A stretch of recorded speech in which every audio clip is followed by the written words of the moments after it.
Praise God. Thank you po. Magandang hapon po sa ating lahat. Purihin ng Panginoon. Kumusta po kayong lahat? Isang napakagandang hapon po ang muli po ay binigay ng Diyos sa ating lahat. Natutuwa po ako na makita po kayo na malakas, malusog, at masaya sa piling ng Diyos. Bagamat paminsan-minsan may mga panahon na may mga kabigatan sa ating mga puso. Pero sa tuwing nasa presensya tayo ng Panginoon, kalimutan natin ang lahat ng mga kabigatan sa ating puso at isipan at ipagpasa Diyos po natin ang ating pong anuman ang mga bagay na nagbibigay ng mga kaguluhan o kagulimihanan sa ating mga isip at puso. At hayaan natin ang Diyos ang mangusap sa ating pong mga buhay sa oras na ito. Amen po ba? Hallelujah. Sa hapon na to, nais ko po na pag-aralan o ibahagi sa inyo ang topic na ito, rekindling our service to God. Hindi ko alam kung ano yung tamang pronunciation dito, no? Pero I don't know, pwedeng rekindling our service to God or rekindling our service to God. Bahala na po kayo. Anyway, Pilipino naman tayo. Rekindling our service to God. Ang ibig pong sabihin ng rekindling ay pagbibigay alab na muli o muling pagpapasigla. Okay? Kung halimbawa po ay kumbaga sa apoy, yung pag nagsiga ka ng apoy, okay, naglagay ka ng panggatong, tapos sa umpisa napakalakas, di ba? Dahil ang daming panggatong, nalagay mo ng kahoy. At pagkalipas ng mga ilang minuto, na nasunog na yung mga panggatong, nasunog na yung kahoy, unti-unti na rin siyang huhupa yung apoy. No? And that is the time na you need to put another panggatong. Yeah?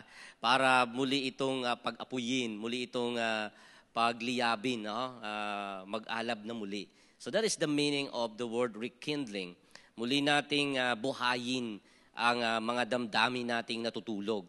Hindi para sa material na bagay, hindi rin para sa secular na bagay, kundi para sa paglilingkod sa Panginoon. Kaya sa hapong ito, hayaan niyo po ako na ibahagi sa inyo ang mensaheng ito, rekindling our service to God. Muli nating pag-alabin ang ating mga puso sa paglilingkod sa Panginoon. Basahin po natin 2 Timothy chapter 1 verse 16. For this reason, I remind you to fan into flame the gift of God which is in you through the laying on of my hands. Let us pray. Maraming salamat po, O Diyos, sa araw na ito. Salamat po sa kabutihan mo at katapatan sa bawat isa sa amin. Hindi man kami karapat-dapat sa maraming pagkakataon, ngunit ikaw ang Diyos na mabuti, na lagi kang handang yumakap sa amin sa lahat ng panahon at sa lahat ng oras. Hindi nagbabago ang iyong pag-ibig. May mga pagkukulang kami at mga pagkakamali, ngunit ikaw ang Diyos na patuloy na umaabot sa amin, Panginoon. At sa hapong ito, sa amin pong pag-aaral ng iyong mga salita, tulungan mo po kami na maunawaan namin ang lahat ng mga bagay na nais mo naming maunawaan at maintindihan. Magamit namin sa paglilingkod sa iyo. Ito lamang po ang aming dalangin sa tanging pangalan ng Panginoong Hesus.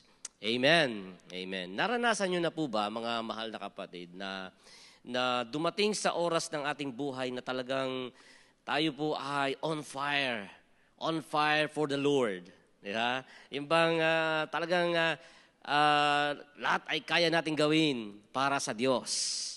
Kumbaga parang alam niyo na yung mga naunang, yung mga dito yung mga umibig at yung napaibig, diba? Yung mga first love. Ang sarap ng pakiramdam ng mga unang nagmahal.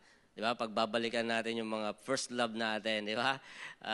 Yung bang parang ayaw mo nang mawala sa iyong paningin yung mahal mo.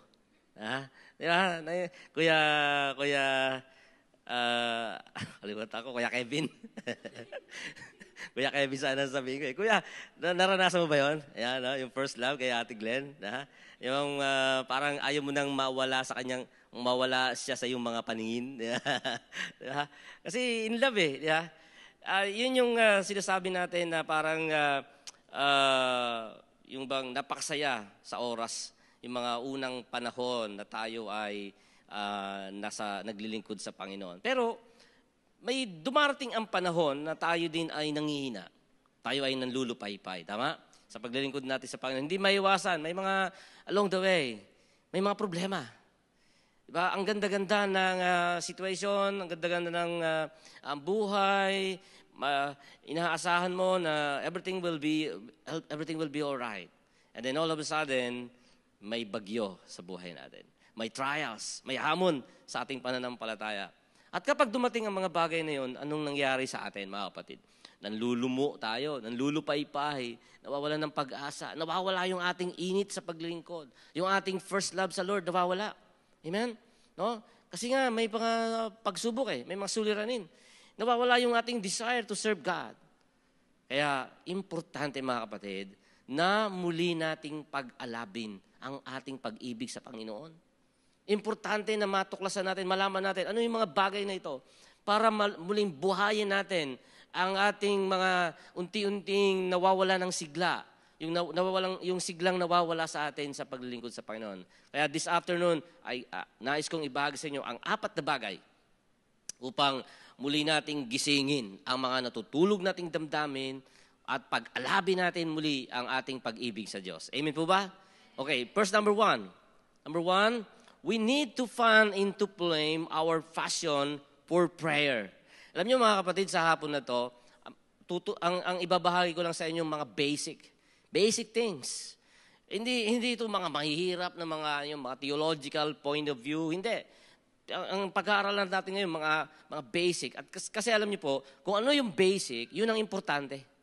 Kaya nga may tawag tayong mga basic commodities. Pag bibili ka sa palengke, di ba?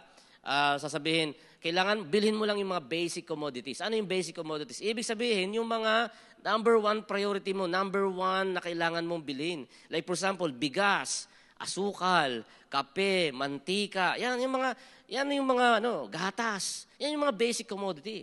Di ba?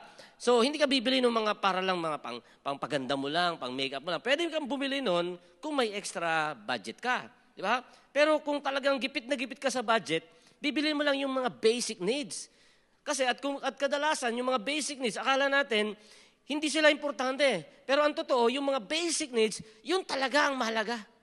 Kaya sa spiritual life, sa buhay natin, ang pag-aaralan natin, in order for us to rekindle our faith, our service, our love to God, hindi natin kailangan ng mga masusing pag-aaral ng Biblia, malalalim na pag-aaral. Balikan mo lang yung basic. Amen? Balikan mo lang yung importante. At number 1 na importante sa buhay natin ay prayer. Amen po ba? Prayer lang. Sabi dito, we need to fan into flame our passion for prayer. Sa 1 Timothy chapter 2, verse 1 and 2, mababasa po natin yan. Bakit po ba? Bakit natin kailangan buhayin?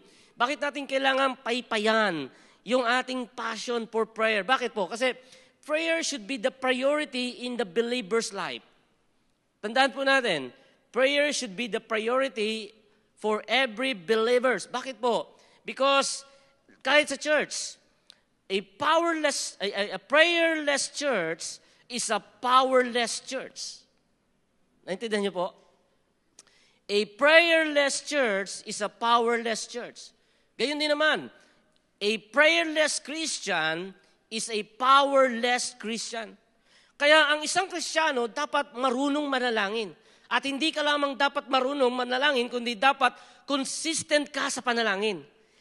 Consistent in prayer. Anong ibig sabihin nun? Ibig sabihin nun, tuloy-tuloy kang nananalangin. Hindi yung nanalangin ka lamang ng araw ng Miyerkules, pero Huwebes hindi ka naman nanalangin, Biyernes hindi ka naman nanalangin. Prayer is our communication with God. It is our line of communication with the Lord. Nakikipag-ugnayan tayo sa Panginoon. It is a two-way communication between us and our God.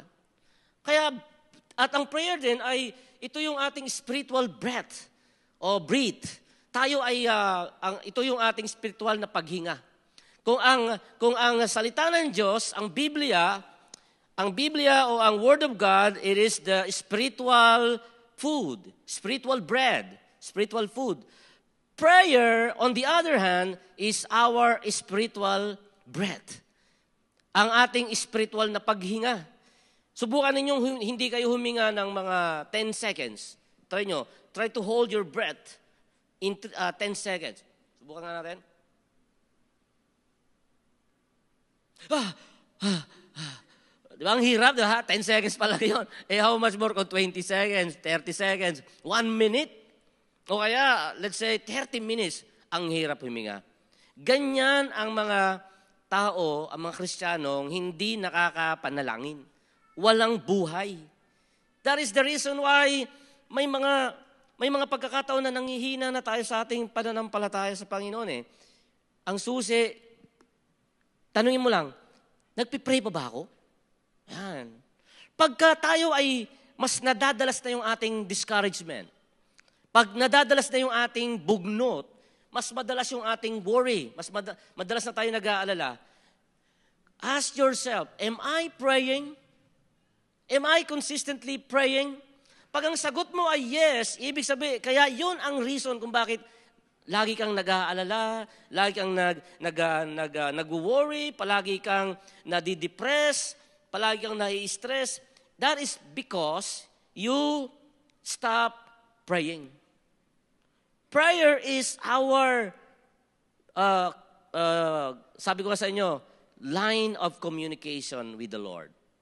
And it must be the believer's priority. Prayer should be made for everyone. And then another thing, prayer should be constant in the believer's life. Psalm 55 verse 17 told us, evening, morning, and noon I cry out in distress, and He hears my voice. Ano sabi dyan mga kapatid? Evening, morning, and noon I cry out in distress.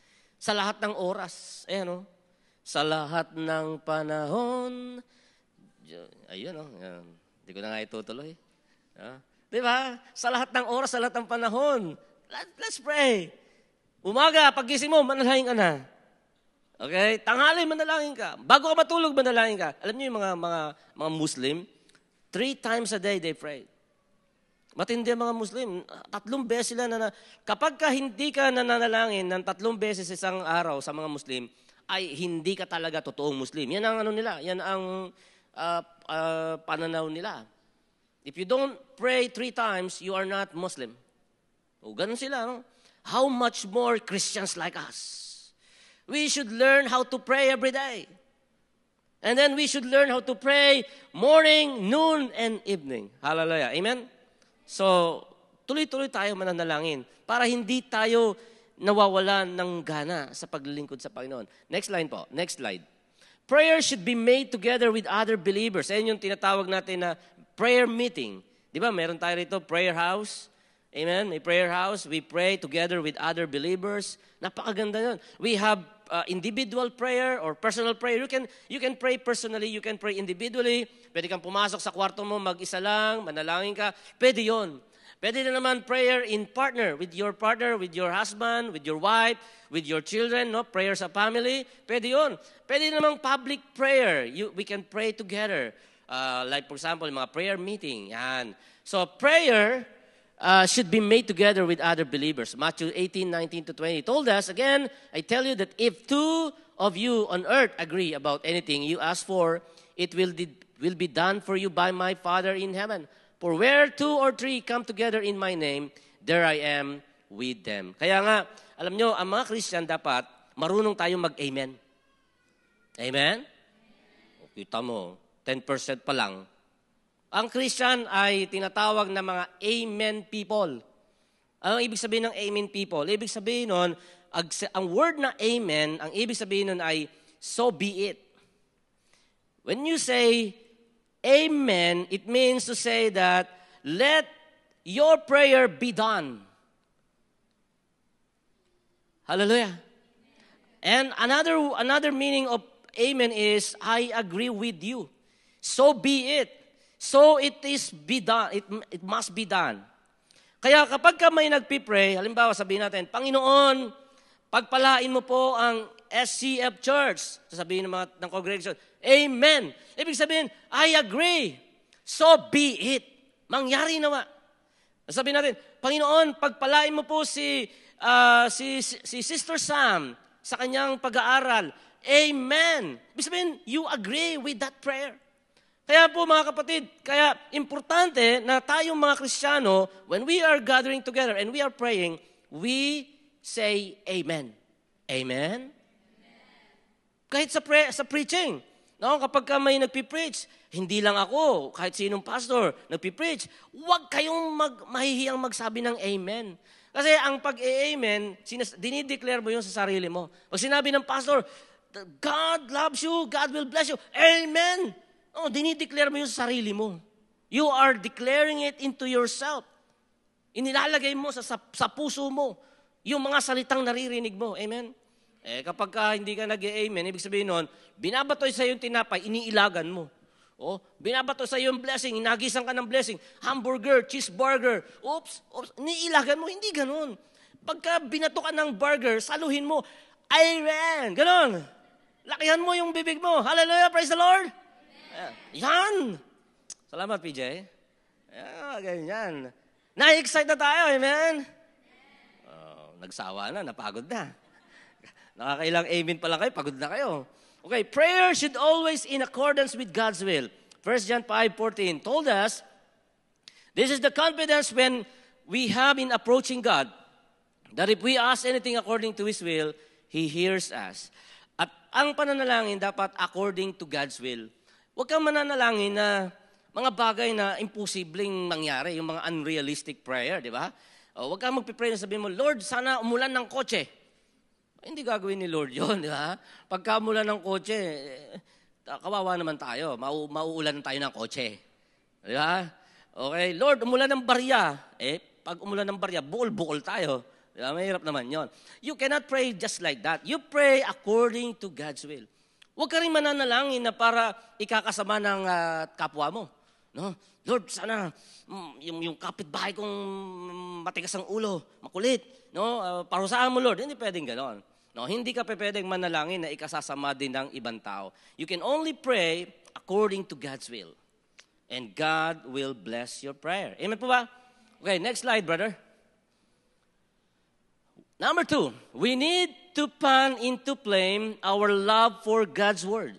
Joshua 1:8, ang sabi dyan, we need to meditate on God's word day and night.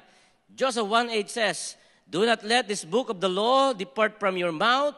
Meditate it day and night so that you may be careful to do everything written in it. Then you will be prosperous and successful. Alam nyo, ang sikreto po ng matagumpay na buhay, successful life, ay napakasimple lang.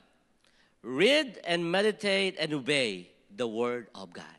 If you want to be blessed, you want to be successful in everything you do, and you want to be victorious in your life, just read, meditate, and obey the Word of God in your life. Kapag tayo po ay malayo sa kalooban ng Panginoon, malayo din ang pagpapala sa atin. The Word of God is the key for God's blessing.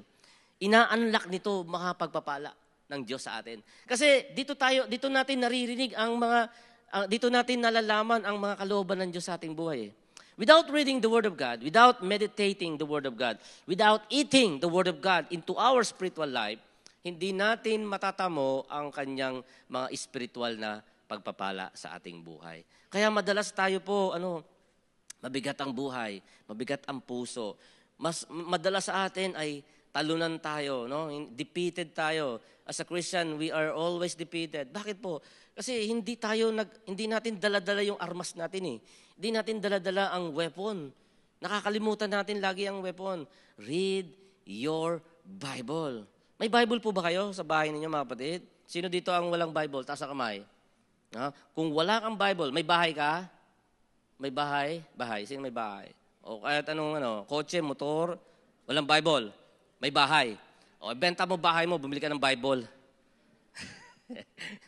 Joke lang yun. Okay, next po tayo. Next slide, brother. Okay, we need to obey what is written in God's Word. Sundin natin kung ano ang mga nakasulat sa salita ng Diyos. Sa James chapter 1 verse 22 to 24, sabi doon, do not merely listen to the word and so deceive yourselves. Do what it says. Anyone who listens to the word but does not do what it says is like a man who looks at his face in a mirror and after looking at himself goes away and immediately forgets what he looks like. Sino po sa inyo dito ang mahilig manalamin? Bago lumabas ng bahay, May salamin ba kayo sa bahay nyo? Lahat siguro tayo may salamin sa bahay. Amen? Yan. Ay, yung iba sa inyo, palakihan pa ng salamin, no? Mga mirror. Sa bathroom may mirror, sa kwarto may mirror, sa kusina may mirror. Sino gano'n? O isa lang ang mirror. Okay lang naman kung isa lang. Pero madalas po tayong nananalamin. Siguro walang tao dito na hindi nagsasalamin bago man lang lumabas ng bahay. Tama ba ako? Yan, salamin ka. Siyempre, susuklay ka, no? Papogi, mga lalaki, mapapapogi, yan, yeah. Yung mga babae naman, suklay, ganda ng buhok, tapos yung konting retouch, yan, may mga ganyan-ganyan pa eh. Yung wife ko, hindi lalabas ng bahay yun hanggat hindi siya maganda eh. Sabi ko sa kanya, huwag ka na magpaganda kasi maganda ka na. Sabi ko sa kanya, ikaw ang pinakamagandang babae sa balat ng sibuyas. Yung wife ko, masayang-masaya sa akin eh. Kasi lagi ko sinasabihan siya na maganda ka. Mga husband, ganyan kayo dapat. Mga husband dito, sabihan nyo yung mga wife nyo. Dapat sila lang ang maganda. Huwag nyo sasabihan ng maganda yung ibang babae. Dapat ang maganda lang sa inyo, ang wife nyo lang. Amen? Tama ba ako? Yan. Pag uwi nyo sa bahay nyo, sabihin nyo sa wife nyo, sa mga minamahal nyo, ikaw lang ang pinakamagandang babae sa balat ng lupa. Pero wag mo naman takutin, wag gano'n. Lagyan mo naman ng lambing. Wag mo naman para ka namang Romy Diaz doon eh. No? Ganda, lagyan mo ng lambing. Ikaw ang pinakamagandang babae sa balat ng sibuyas. Yeah? Alam mo yung pagka gano'n tayo, pag mga husband, pag gano'n kayo ka-sweet sa mga wife ninyo, masaya ang buhay. Pag pinasaya nyo ang wife ninyo, masaya ang pamilya, masaya ang buhay. Amen? Pagka pinayak ninyo mga wife ninyo, parang nagsasabi na ako ng no? Parang sa Father's Day na to, no? Pagka pinayak ninyo, sinaktan nyo ang puso ng inyong mga wife, malungkot ang pamilya, malungkot ang buhay. Totoo yan, no? Make your wife the happiest person in the world, and everything will be fine. Hallelujah! Hallelujah. Balik tayo, naligaw tuloy ako eh. Kayo eh. Sabi doon, salamin tayo eh. Nasa salamin, bakit napunta sa wife? Yeah? So, pagka humarap tayo sa salamin, minsan may mga time na nakakalimutan natin yung itsura natin. Balik tayo ulit, ano bang itsura ko? Nakalimutan natin. Ganon ang ibig sabihin ng mga taong pagkatapos marinig ang salita ng Diyos, pero hindi niya ito isinagawa. Sila yung mga tao na parang nagsalamin, pero nakalimutan ang kanilang mga itsura sa salamin. Pero kapag tayo po ay mga wise Christian, narinig natin ang salita ng Diyos, pinasok natin sa ating kanang tenga, huwag lalabas sa kaliwa, diretso sa puso at isagawa sa ating buhay. Yan ang tamang aksyon. Narinig mo ang Word of God, apply it in your life. Isagawa mo sa iyong buhay. Amen po ba? So, God's Word is more precious than gold and sweeter than honey. Psalm 19 verse 10 told us, they are more precious than gold, than much pure gold, they are sweeter than honey from the comb. Ganyan inilarawan ng Biblia ang salita ng Diyos. Mas matamis pa daw sa honey. Grabe. Precious than gold. Mas mahalaga pa daw kaysa sa mga ginto. Ganyan ang salita ng Diyos. Kaya nga ako mga kapatid, kahit never ako nagsuot ng mga alahas eh. Rilo lang, meron lang akong rilo kasi kailangan kong habulin yung mga oras, yung mga appointment, mga ganyan, mga oras. Pero never akong magsusuot ng mga ginto o mga alahas kasi may gold na ako eh. This is my gold. This is precious. More precious than silver or gold. Amen? May treasure ako eh. My only treasure is the Word of God. Ang tanong ko, mga kapatid, ano ang treasure nyo? Sana ang treasure nyo ay ang salita din ng Diyos. Amen? Okay, next slide po. We need to fan into flame. Number 3, we need to fan into flame our passion for the lost souls. 2 Timothy chapter 1:18. The biblical command to win souls, may kita natin yan sa Romans 10:14-15, Mark 16:15, and of course, Matthew 28:19-20. Alam natin yan. Therefore, go and make disciples of all nations, baptizing them in the name of the Father and of the Son and the Holy Spirit, teaching them to obey everything I have commanded you, and surely I am with you always to the very end of the age. Mga kapatid, ito ay hamon sa atin. You want to rekindle your service to God? Magkaroon ka ng passion in winning souls. Kahit sa mga kapitbahay mo lang, mga kalaro, kaibigan, kapitbahay, kaeskwela, kasama sa trabaho, make an effort of, sharing the Word of God to them. And bring them to Christ. Bring them to the church. Invite them to the church. And then allow the Holy Spirit to work with them through the studying and listening to the Word of God. Kapag ginawa natin yan, mga kapatid, ginagawa natin yung Great Commandment. No? Yung Great Commission. And what is the Great Commission? Go and make disciples. Humayo tayo, magbahagi tayo ng salita ng Diyos. Huwag tayong magkasya lang, makontento lang na every Sunday uupo tayo rito, mag-worship sa Panginoon, makikinig ng sermon, pagkatapos ng sermon, uwi sa bahay, manonood ng TV, and then kung nabukasan, trabaho na naman. Huwag ganun ang routine natin, no, mga kapatid. It is time for us to go and share the love of God to other people. Magbahagi ka ng salita ng Diyos. Magkaroon ka ng passion to win other souls, to win lost souls for Christ. Dalhin natin mga kaluluwa sa Panginoon, mga unbelievers, dalhin natin sa Panginoon. Sabi po sa Biblia, sa Luke chapter 15, sabi doon, no, kapag may isang kaluluwa daw na naakay natin at nagbalik loob sa Panginoon, sabi sa Biblia, ay libo-libong anghel ang nagse-celebrate sa langit. Just one soul. Just one soul that you bring to Christ. Thousands of angels are celebrating in heaven. Ganyan kahalaga ang bawat kaluluwa na inililigtas natin o inilalapit natin sa Panginoon. Hindi tayo palang nagliligtas, ang Diyos. Pero tayo ang gagamitin. Tayo ang instrumento para maipahayag ang mabuting balita sa kanila. So, yan po mga kapatid, no? Next slide, brother. The biblical challenge to win soul, Matthew 9:36-38. When Jesus saw the crowds, He had compassion on them because they were harassed and helpless like sheep without shepherd. Then He said to His disciples, the harvest is plentiful, but the workers are few. And ask the Lord of the harvest, therefore, to send out workers into His harvest field. Sa panahon natin ngayon, mga kapatid, how many of us here? Ilan po tayo rito? Tantyahin natin.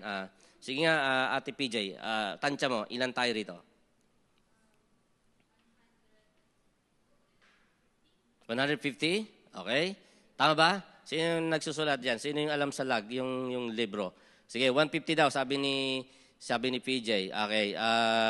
Alex, ikaw, tantya mo, ilan tayo rito? Sister Alex?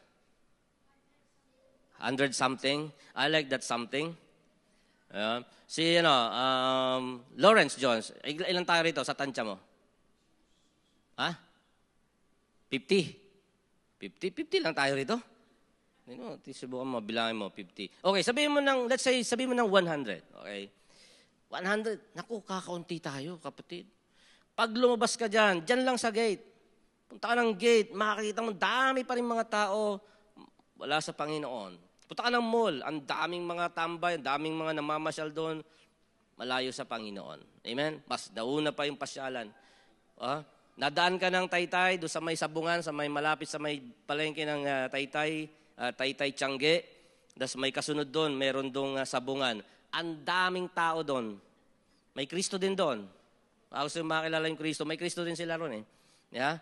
Mas maraming tao doon kaysa sa church. Anong ibig sabihin nun? Ang dami pa palang kailangan nating abutin. Ang dami pa palang taong kailangang makarinig ng salita ng Diyos. Tayo mapalad andito, nakikinig ng Word of God. Amen? Paano sila? Paano yun? Paano yung mga nando sa labas? Abutin natin. Magkaroon tayo ng passion to win souls for Christ. Ipag-pray mo, Lord, gamitin mo ako, Panginoon, para sa ibang tao. Gamitin mo ako, Lord, para makakilala ang iba. You can pray for that, no? At gagamitin ka ng Panginoon. Okay? Next po. Okay, the biblical comfort of winning souls, there is a reward waiting in heaven someday. 1 Corinthians 15:58, John 4:36, 2 Corinthians 5:10, maraming mga verses. You can open that in your Bible and read that, maybe sa bahay ninyo. Pero alam nyo, may reward eh. May reward pag tayo ay ginagampanan natin yung pong pangangaral ng mabuting balita. At alam nyo, sa totoo lang, kakaunti ang mga workers sa Panginoon eh, sa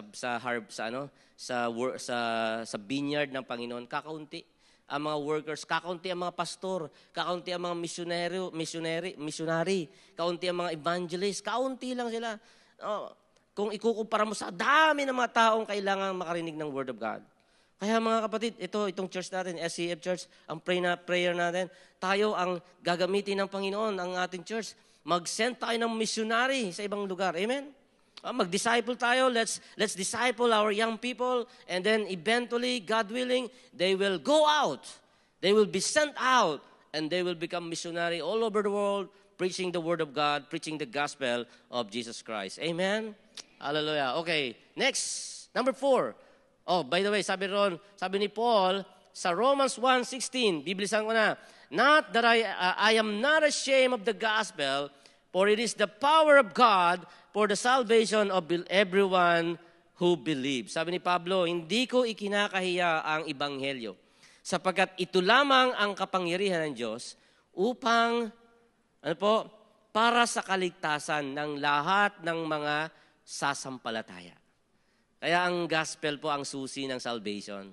Amen? Pag narinig nila yung gospel, they will listen to it, they will believe the gospel, they will receive it, then they will be saved. Amen po ba? Okay. Number 4, we need to pan into flame our God-given gifts. 2 Timothy 1:16. Steps pan into flame our spiritual gifts. Alam nyo, dito pa lang sa church natin, marami na ditong mga talented brethren. Palagi kong sinasabi, ako, nung kabataan ko, nung mga edad ko, mga 15, 16, doon sa church namin, gusto ko ring matutong sa music. No, naiinggit ako doon sa mga marunong mag-drums, mag-gitara. Sabi ko, bakit sila marunong mag-drums, mag-gitara, no, sa music? Gusto ko rin yan, gusto kong subukan. Naging drummer ako. No? Naging drummer ako, alam niyo ba yun? Drummer. Meron kasi kami sa church namin, meron kaming kusina doon, tapos may 2 drum ng tubig. Oh, 2 malaking drum na kulay blue ba yun? Oh. Ngayon, pagkatapos ng service, meron kami doon pre-lunch. Yan. Walang tap water, walang tubig na yung gripo, walang ganoon. Iniigib po namin. Poso, sa balon, no? Iniipon namin yon. Kaya ako po ang taga-puno nun. Kaya drummer ako nun. Oh, yung tubig ng drum, pinupuno ko ng tubig. Kaya drummer po ako. Ayan. Tawa si nanay, oh. Nay, salamat sa tawa mo na-encourage ako. Na-encourage ako, magbibigay pa ako ng mga jokes na ganyan. Dahil sa'yo. So, ayan, amen. No? Pero hindi talaga ako binigyan ng Lord sa music eh. Hindi ako binigyan ng talent ng Lord. Kaya nainggit ako minsan sa mga marurunong mag-gitara. Ang gitara ko nandito eh. Ayan. Oh. Ngayon, ang talent, iba tayo ng talent eh. Hindi naman lahat pwedeng mag-drums lang. Imagine mo kung tayong lahat drummer. Imagine mo, ang ingay sa church. Lahat drummer. Wala na makikinig. Oh, lahat tayo dito, preacher. Lahat preacher, no? Lahat nangangaral. Ay, nako. No? Walang mangyayari sa atin. Walang makikinig kasi lahat preacher. Pero lahat tayo may God-given talent. At yung God-given talent is discover it and use it for the glory of God. Praise God. Amen po ba? Palapakan natin ng Panginoon. Ayan. So, we'll pray and then after this, we will have our Father's Day celebration. Manalangin po tayo para dun sa ating mensahe sa hapong ito. Dakila at makapangyarihang Diyos, minsan pa, nagpapasalamat kami sa iyo sapagkat minsan pa ninanais mo na mabuhay at muling magkaroon ng alab ang aming puso sa paglilingkod sa iyo. Pagpalain mo kaming lagi, Panginoon. Narito po ang iyong mga anak. Minsan mahina kami, minsan nanlulumo kami, nanlulupaypay, nadidiscourage kami, O Lord. Pero turuan mo kaming manalangin, Panginoon. Turuan mo kaming magmahal sa iyo. Turuan mo kaming magkaroon ng passion na mag-akay ng mga kaluluwa. Turuan mo kami, Panginoon, na magkaroon ng malalim na interest para pag-aralan at basahin ang iyong mga salita, Panginoon. Upang sa gayon, ang aming pong mga pananampalataya na minsan ay nanlulupaypay, ay muling magkaroon ng buhay. Pagpalain mo kaming lagi. Sa iyo ang papurit pagsamba sa pangalan ni Jesus. Amen and amen. Palakpakan po natin ang Panginoon.